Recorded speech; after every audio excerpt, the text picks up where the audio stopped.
Hello friends, welcome to the GS foundation. एक बार फिर से आप सभी छात्रों का बहुत बहुत स्वागत करता हूं आपके अपने यूट्यूब चैनल जीएस फाउंडेशन पर।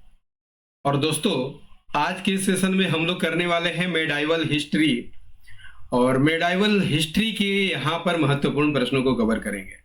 टॉप 15 एमसीक्यू यहाँ पर कवर करेंगे दोस्तों। यदि आप 15 में से 10 सवाल सही कर लेते हैं तो यह माना जाएगा कि आपकी तैयारी अच्छी चल रही है। तो चलिए बिना देरी किए हुए स्टार्ट करते हैं आज के सेशन को। पहला सवाल आपकी स्क्रीन पर है। क्या कहता है? कहता है कि कुतुबुद्दीन ऐबक की मृत्यु कैसे हुई थी। काफी इंपॉर्टेंट सवाल है दोस्तों। युद्ध में बीमारी से, घोड़े से गिरने के कारण या हत्या के कारण कैसे मृत्यु हुई थी, आप आंसर कीजिएगा। कुतुबुद्दीन ऐबक की मृत्यु कैसे हुई थी? दोस्तों, कुतुबुद्दीन ऐबक की मृत्यु कब हुई थी ये जान लीजिए। 1210 में हुई थी। ठीक है, हुई कहां पर थी? तो ये लाहौर में हुई थी। लाहौर में चौगान खेलते समय यानी कि पोलो खेलते समय घोड़े से गिरकर इनकी मृत्यु हो गई थी। राइट आंसर क्या हो जाएगा? ऑप्शन सी, घोड़े से गिरने के कारण। इस तरह इसका उत्तराधिकारी कौन हुआ दोस्तों? आराम शाह इसका उत्तराधिकारी था। चलिए नेक्स्ट कर लेते हैं। अगला सवाल क्या है? अगला है, बहलोल लोदी ने किस राज्य को दिल्ली सल्तनत में मिला लिया था? बहलोल लोदी ने किस राज्य को दिल्ली सल्तनत में मिला लिया था? तो बहलोल लोदी ने जौनपुर को अपने साम्राज्य में मिला लिया था। जौनपुर में कौन सा वंश चल रहा था? सरकी वंश। ठीक है, जौनपुर में किसका शासन था? सरकी वंश का शासन था। और शासक कौन थे?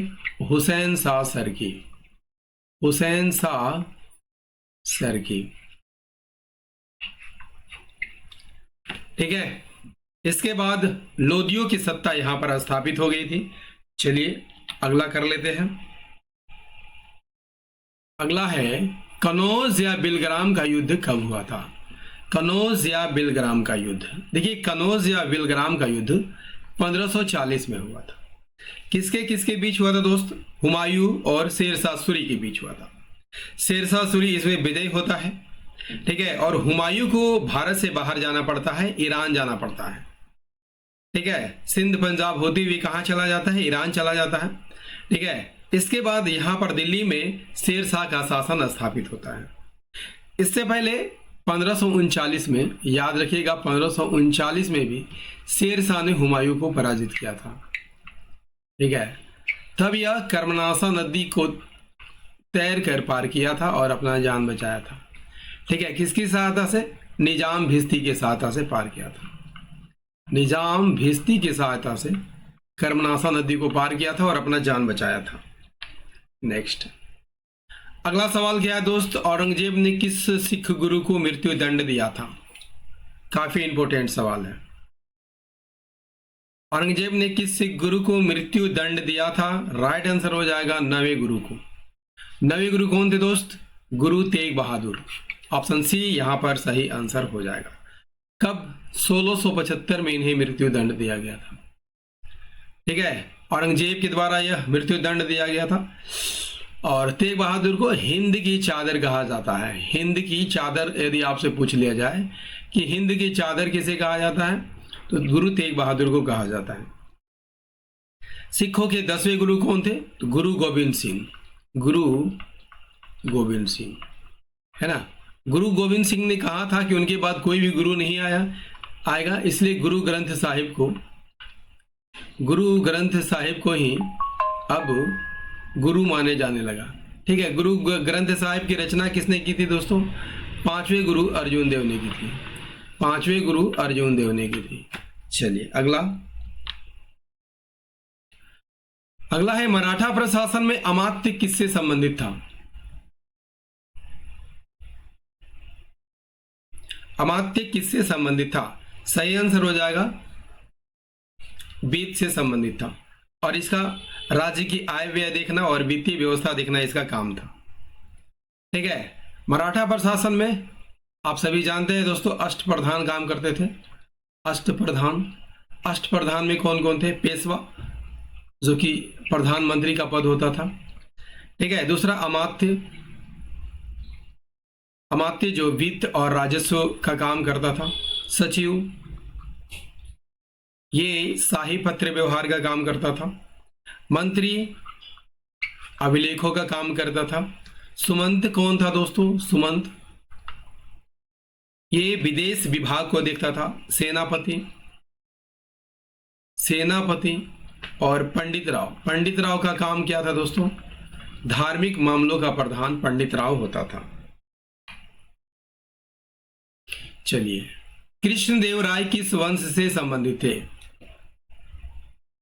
देखिए, कृष्णदेव राय जो है दोस्तों तुल वंश से संबंधित है। आप सभी जानते हैं कि विजयनगर साम्राज्य में 4 वंश हुए, संगम वंश, शुल्ल वंश, तुल वंश और आर्विडु वंश।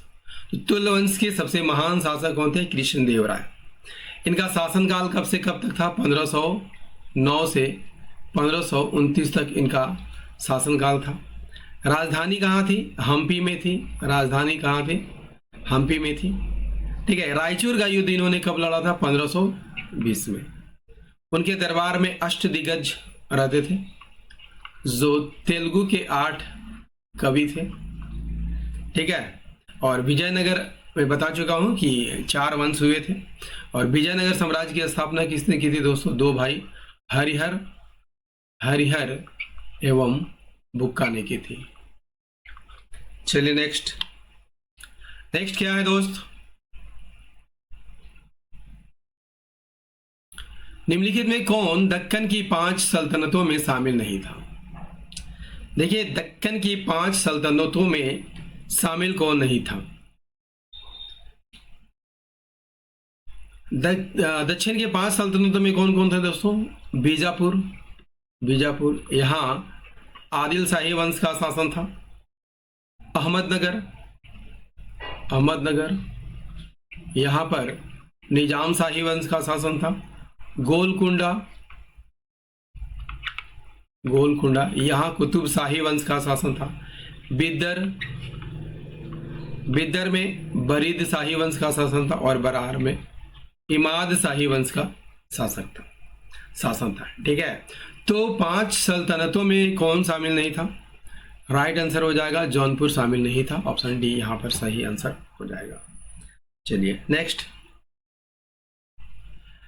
है, चांद बीबी किस राज्य से संबंधित थे? बीजापुर, अहमदनगर, गोलकुंडा, मालवा। चांद बीबी किस राज्य से संबंधित थे? राइट आंसर हो जाएगा अहमदनगर से। ठीक है। अहमदनगर का शासक कौन था दोस्तों? निजाम शाह। ठीक है। और ये बहुत छोटा था, तो चांद बीबी इसके संरक्षक थे। इसी के दौरान अकबर की विजय अभियान होती है अहमदनगर पर। ठीक है। और अहमदनगर से सुरक्षा चांद बीबी बखूबी करती है दोस्तों। तो चलिए अगले सवाल की ओर बढ़ते हैं, देखते हैं आगे अगला सवाल क्या है। अगला सवाल है, रामानुजाचार्य किस दर्शन के प्रवर्तक थे? अद्वैतवाद, विशिष्टाद्वैतवाद, द्वैतवाद या शून्यवाद? देखिए, अद्वैतवाद के प्रवर्तक कौन माने जाते हैं दोस्तों? अद्वैतवाद के प्रवर्तक कौन थे? शंकराचार्य है ना। विशिष्टाद्वैत रामानुजाचार्य की दर्शन है। द्वैतवाद के संस्थापक कौन थे? माधवाचार्य।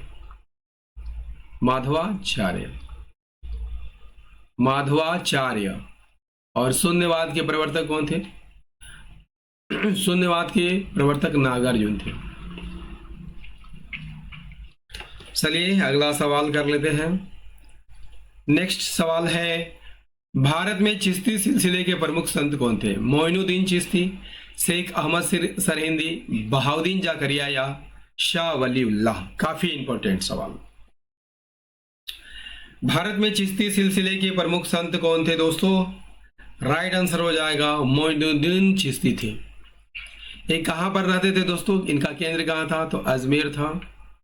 इनका केंद्र अजमेर में था। इन्हें ख्वाजा गरीब नवाज भी कहा जाता है।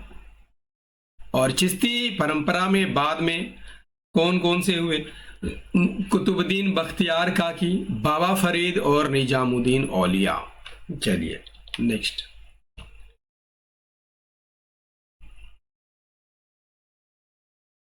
नेक्स्ट है पद्मावत किस भाषा में रचित है? देखिए सबसे पहले तो जान लीजिए दोस्तों कि पद्मावत रचना किनकी है? मलिक मोहम्मद जायसी की रचना है। ठीक है, किस भाषा में लिखा था? तो अवधी भाषा में लिखा था। ठीक है, ये प्रेम भरी कहानी है दोस्तों, प्रेम से संबंधित कहानी है और इसकी रचना कब मानी जाती है? 1540 मानी जाती है। अगला क्या है? और दोस्तों सेशन कैसा लग रहा है आप कमेंट करके बताइएगा, लाइक कीजिएगा, है ना। इससे पता चलेगा कि हमारी वीडियो जो है आपको पसंद आ रही है या नहीं। खराज किस प्रकार का घर था?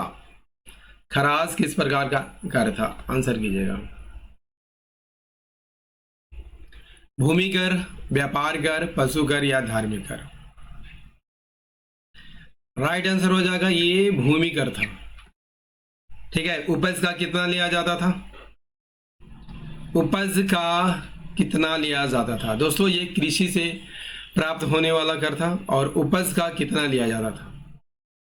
इसका आंसर आप कमेंट में बताइएगा दोस्तों कि उपज का कितना लिया जाता था। ठीक है, चलिए अगला कर लीजिए। मनसबदारी व्यवस्था में सवार किससे संबंधित था? घुड़सवारों की संख्या से, पैदल सैनिक से, राजस्व से या जागीर से?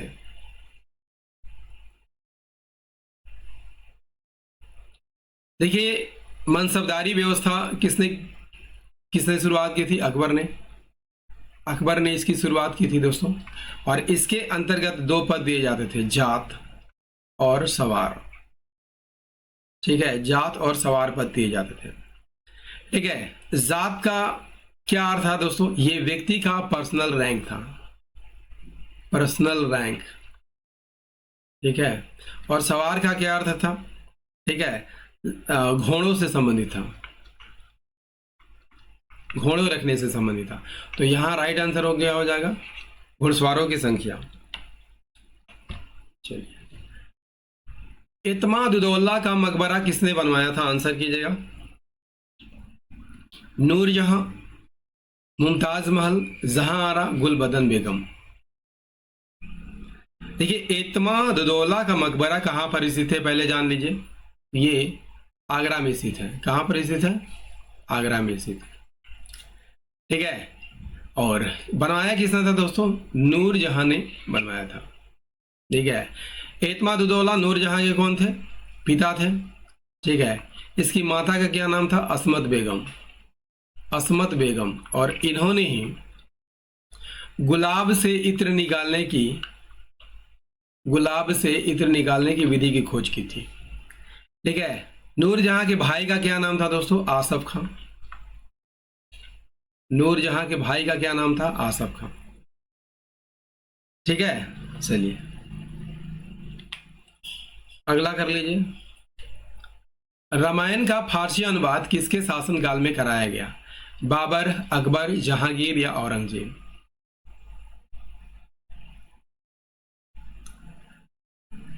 सही आंसर हो जाएगा अकबर के शासनकाल में कराया गया था। ठीक है, किसके शासनकाल में? अकबर के शासनकाल में कराया था।